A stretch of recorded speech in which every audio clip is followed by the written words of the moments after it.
ಮುಜುಗರ ಏನಾರ ಕಾಂಗ್ರೆಸ್ ಪಕ್ಷಕ್ಕೆ ಆಗಬೇಕು. ಕಳಿಸ್ಕೊಟ್ಟವ್ರು ಯಾರು? ಕಾಂಗ್ರೆಸ್ನವರೇ, ಕಾಂಗ್ರೆಸ್ ಸರ್ಕಾರದವರೇ ಕಳಿಸ್ಕೊಟ್ಟ. ನಾನು ಭಾಳ ಸ್ಪಷ್ಟವಾಗಿ ಹೇಳೋಕ್ಕೆ ಇಷ್ಟಪಡ್ತೀನಿ. ಅವ್ರ ಮೇಲೆ ಎಲ್ಲ ಈ ಮಾಹಿತಿಗಳಿದ್ದು, ಈ ಸರ್ಕಾರ ಜೀವಂತವಾಗಿದೆಯಾ, ಇಂಟೆಲಿಜೆನ್ಸ್ ಇತ್ತಾ, ಎಲ್ಲ ಸರ್ಕ್ಯುಲೇಟ್ ಮಾಡಿದ್ದಾರೆ, ಎಲ್ಲ ಹಂಚಿಕೆ ಮಾಡಿದ್ದಾರೆ. ದೇವರಾಜ್ ಗೌಡ ಆಪಾದನೆ ಮಾಡಾರೆ, ಶಿವರಾಮೇಗೌಡ ಮಾತಾಡಿದ್ದಾರೆ, DK ಶಿವಕುಮಾರ್ ಇನ್ನೊಬ್ಬ ಮತ್ತೊಬ್ಬ ಮಗದೊಬ್ಬ ಮುಖ್ಯಮಂತ್ರಿ. ಈ ಮುಖ್ಯಮಂತ್ರಿ ಆಹಾಹಾ ವಿಡಿಯೋ ಮಾಡಿದ ಮಾತ್ರ ಕ್ರೈಮ್ ಅಂತೆ, ವಿಡಿಯೋ ಹಂಚಿಕೆ ಮಾಡೋದು ಕ್ರೈಮ್. ಆ ಹೆಣ್ಮಕ್ಳು ಏನು ತಪ್ಪು ಮಾಡಿದ್ದಾರೆ? ಆ ವಿಡಿಯೋ ಆಗಿ ಹೆಣ್ಮಕ್ಳುಗಳನ್ನ ಬ್ಲರ್ರು ಮಾಡ್ದೇನೆ ಆ ವಿಕ್ಟಿಮ್ಸ್ಗಳು ಪಕ್ಕೆ ವಿಚಾರ ಏನಾಗಬೇಕು? ಏನಾರು ಸೂಕ್ಷ್ಮತೆ ಇದೆಯಾ ನಿಮಗೆ?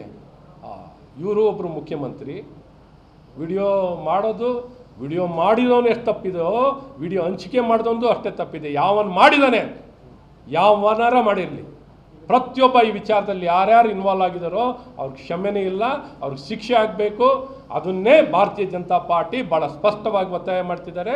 ಇವಾಗ ಬರ್ತಿದ್ದಾರೆ, ಆ ಬರ್ತಿರೋದಕ್ಕೂ ಕಾಂಗ್ರೆಸ್ ಅವ್ರಿಗೆ ಆಕ್ಷೇಪ. ಯಾರೋ ನಮ್ಮ ಪಕ್ಷದವ್ರು ಹೇಳಿ ಕಳಿಸ್ತಾ ಇದ್ದಾರಂತೆ. ಅಪ್ಪ ಹೋಗಿದ್ಕೆ ಬರ್ತಿಲ್ಲ ಅಂತ ಅನ್ನೋದು ಹೇಳ್ತೀರಿ, ಬರ್ತಿದ್ದಾರೆ ಅಂದ್ರೂ ನಿಮ್ಗೆ ಕಷ್ಟ ಆಗಿದೆ. ಕಳಿಸ್ಕೊಟ್ಟಿದ್ದು ನೀವು, ಬರ್ತಿದ್ದಾರೆ ವಾಪಸ್ಸು. ಕಾನೂನು ವ್ಯವಸ್ಥೆಗೆ ಸಹಕಾರ ಕೊಟ್ಟು, ಇನ್ವೆಸ್ಟಿಗೇಷನ್ಗೆ ಸಹಕಾರ ಕೊಟ್ಟು, ಕಾನೂನು ಪಾಲನೆ ಆಗಲಿಕ್ಕೆ ಸಹಕಾರ ಕೊಟ್ಟು ಬರ್ತಿದ್ದಾರೆ. ಕಾನೂನಲ್ಲಿ ಏನೇನಿದೆಯೋ ಅಥವಾ ಪ್ರಕ್ರಿಯೆ ತೊಡಗುವಂಥದ್ದು, ಕಾನೂನು ಪ್ರಕ್ರಿಯೆ ತೊಡಗುವಂಥದ್ದಾಗುತ್ತೆ, ಕಾನೂನು ಪ್ರಕ್ರಿಯೆ ಜರುಗಿಸುವಂಥದ್ದಾಗುತ್ತೆ. ಈ ಜರುಗಿಸಿ ಯಾರು ತಪ್ಪಿಸ್ತರಿದ್ದಾರೆ, ಯಾರೇ ತಪ್ಪಿಸ್ತರಿರಲಿ, ಈ ತಪ್ಪು ಮಾಡಿದಂಥವ್ರನ್ನ ಶಿಕ್ಷೆ ಆಗಬೇಕು. ಈ SIT ಈಗೇನು ನೋಡಿ ನಮ್ಮ ಚಂದ್ರಶೇಖರ್ ಪ್ರಕರಣದಲ್ಲಿ ನೀವು ಯಾವಾಗ CID ತಗೋತಾರೋ ಎಲ್ಲ ಸಾಕ್ಷಿಗಳನ್ನ ನಾಶ ಮಾಡೋದ್ರಲ್ಲಿ ಬರೀ ಆ ಇಲಾಖೆ ಎಕ್ಸ್ಪರ್ಟ್.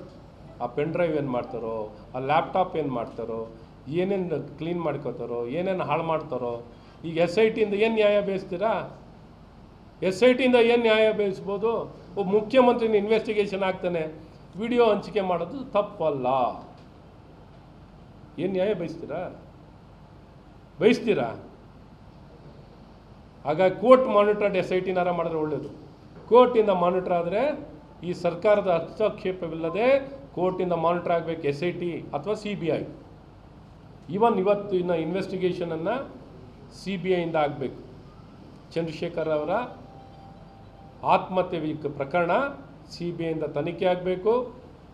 ಪ್ರಜ್ವಲ್ ರೇವಣ್ಣ ಅವ್ರದ್ದು ವಿಚಾರದಲ್ಲೂ CBIಯಿಂದ ಆಗಬೇಕು. ನಿಮ್ಮ ಕೈನಲ್ಲಿ CBIಯಿಂದ ಮಾಡಿಸ್ಲಿಕ್ಕಾಗಲಿಲ್ಲ ಅಂದರೆ court controlled, court monitored SIT investigation ಆಗಲಿ. ಇಲ್ಲದ್ರೆ ಎಲ್ಲ ಸಾಕ್ಷಿಗಳನ್ನು ನಿರ್ನಾಮ ಮಾಡಿ ಕ್ಲೀನ್ ಮಾಡ್ಕೋತೀರಪ್ಪ ಎಕ್ಸ್ಪರ್ಟ್ಗಳು. ಈ ದುಡ್ಡನ್ನೇ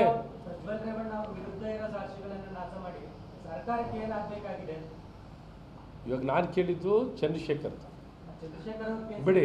ಈ ಕೇಸಲ್ಲಿ ನ್ಯಾಯಯುತವಾಗಿ ಯಾರೆಲ್ಲ ವಿಡಿಯೋ ಮಾಡಿರೋರಾಗಲಿ, ವಿಡಿಯೋ ಹಂಚಿಕೆ ಮಾಡಿರೋರಾಗಲಿ, ಯಾರ್ಯಾರು ಭಾಗಿತ್ವ ಯಾರ್ಯಾರು ಆಗಿದ್ದಾರೆ ಎಲ್ಲರಿಗೂ ಶಿಕ್ಷೆ ಆಗಬೇಕು. ಅಂದರೆ ಈ ಒಂದು ಇಲಾಖೆ SIT ಸರ್ಕಾರದ ಅಧೀನದಲ್ಲಿ, ರಾಜ್ಯ ಸರ್ಕಾರದ ಅಧೀನದಲ್ಲಿ ಯಾರಿಗೂ ಅವ್ರು ಬೇಕಾದಂಗೆ ವಿಂಡಿಕ್ಟಿವ್ ಪೊಲಿಟಿಕ್ಸ್ ಆಗ್ತದೆ, ವಿಂಡಿಕ್ಟಿವ್ ಕಾರ್ಯಾಚರಣೆ ಆಗ್ತದೆ ಹೊರತು ನ್ಯಾಯ ಸಿಗಲ್ಲ. ಆ ಅಮಾಯಕ ಹೆಣ್ಣು ಮಕ್ಕಳಿಗೆ ನ್ಯಾಯ ಸಿಗಬೇಕು ಅಂದರೆ ಒಂದು ನ್ಯಾಯಯುತವಾಗಿ ತನಿಖೆ ಆಗಬೇಕು. ಇಷ್ಟು ಸ್ಪಷ್ಟವಾಗಿದೆ. ಈವರೆಗೆ ನಡೆದಿರುವ ಪ್ರಕ್ರಿಯೆ